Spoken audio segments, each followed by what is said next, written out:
Ancient walls and towers, for this is one of the world's most ancient cities, which now has motorways in its midst. Pathé Pictorial's magic carpet has never taken you to a place where a magic carpet was more appropriate. And whether it's a jet aircraft flying high over Istanbul, giving you a cloudy, lofty view of the mystery city of mosques, or a helicopter carpet at minaret height, you drink the magic in.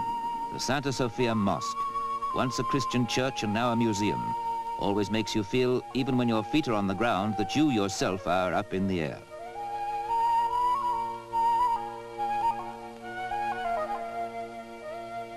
The Golden Horn and the Galata Bridge, where at ferryboat level, they say, you'll meet everyone in the world who deserves to be called a human being, which seems unfair because here it's a man's world. Women are mostly veiled or hidden away. This is the gateway to Asia. This is Europe's last tentative outpost. It shows its ambivalence mainly by male predominance. But Istanbul largely consists of exciting waterways.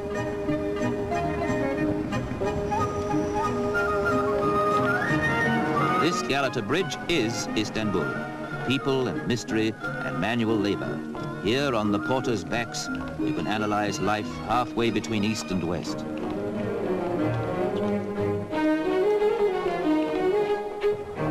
You'll learn the secret of this strange place as readily from the pelican as you will from its mysterious but most hospitable inhabitants.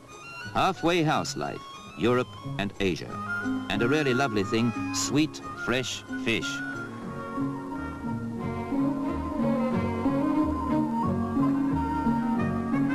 Fish from the Bosphorus, and the custom here is to grill it on charcoal.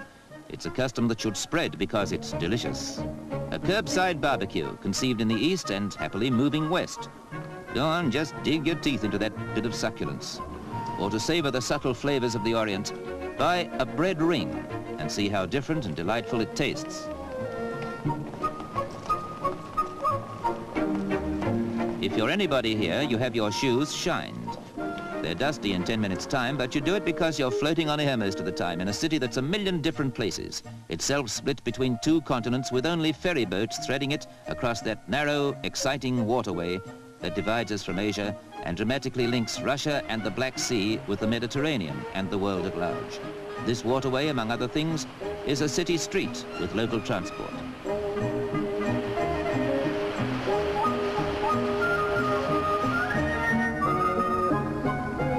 What a mix-up of an ancient and a modern city it is. What a smoky beacon at the crossroads of east and west and north and south. What a fascinating series of contradictions and enigmas. Mosques like this crumbled here in earthquakes, and wooden houses were built by Sultan's command to resist such destruction. From on high you can see the hybrid results because some huddled streets survived, while fire in turn cleared acres of wooden buildings for these bold new concepts. Istanbul is a patchwork quilt on the shores of a waterway even more fascinating than it is itself.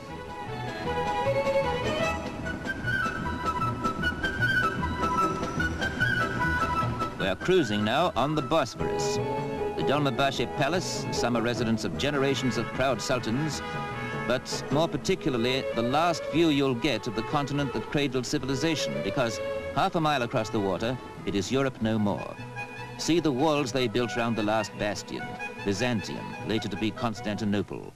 The Roman Empire's capital, now Istanbul, a city that is more eternal than Rome itself, which though changing, keeps its origins and its essence intact as it grows.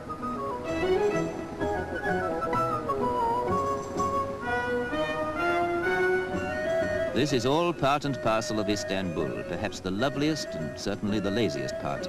For Istanbul has now stretched out to occupy the whole 17-mile length of this fisherman's paradise. And look, those fish are still alive.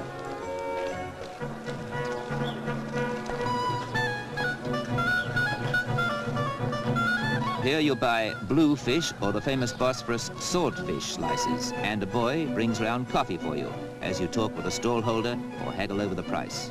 The same as in the bazaars. Good, strong Turkish coffee, as sweet as those fresh-caught fish are themselves. You'll also find round here that any old tin will serve as a barbecue. This scene could be on the Cornish coast or somewhere remote, and it's hard to believe it's part of a sprawling city that the Crusaders knew, a a strategic point on the map of the world, besieged in turn by Goths and Huns, Slavs and Arabs, and finally captured 500 years ago when this castle was built by the Turkish Sultan Mohammed the Conqueror. This was the stronghold from which he first attacked and then defended the city that he made the capital of the Ottoman Empire.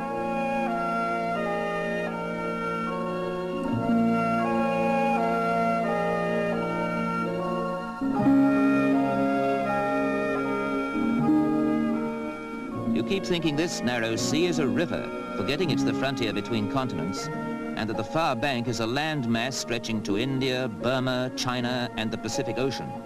There's another castle on the Asiatic side, more elegant houses and the sleepy feeling you still get in the south of France. Glide into this haven of peace in the very outskirts of a crowded city.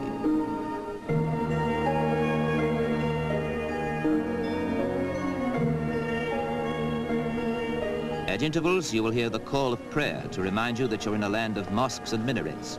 And at intervals, you'll hear the siren of a ship bound for the Black Sea, which is barely 5 miles away. For the rest, you might easily be on the Riviera, with its gay hotels and cafes in the sun. Istanbul and the Bosphorus have all this.